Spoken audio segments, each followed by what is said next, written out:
నంద్యాల పట్టణం SBI colony చెరువుకట్టపై వెలిసిన గంగాదేవి ఆలయంలో చోరీ జరిగింది. ఆలయం తాళాలు పగలగొట్టి దుండగులు లోపలికి ప్రవేశించి హుండీ, యాంప్లిఫైడ్ చోరీ చేసినట్లు ఆలయ నిర్వాహకులు తెలిపారు.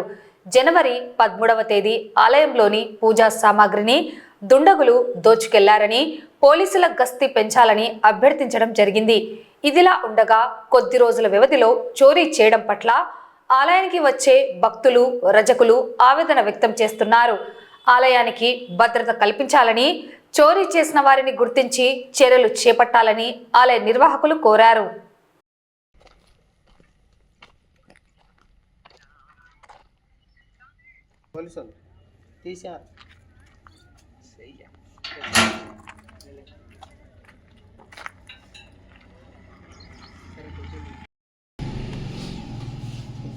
నిన్న మంగళవారమే ఇంకా మంగళవారం నంద్యాల జిల్లా స్టేట్ బ్యాంక్ కాలనీలో వెలిసిన చెరువుకట్టపై వెలిసిన గంగమ్మ దేవాలయం రజకులందరూ కలిసి దాతల సహకారంతో గంగమ్మ గుడి నిర్మించడం జరిగింది.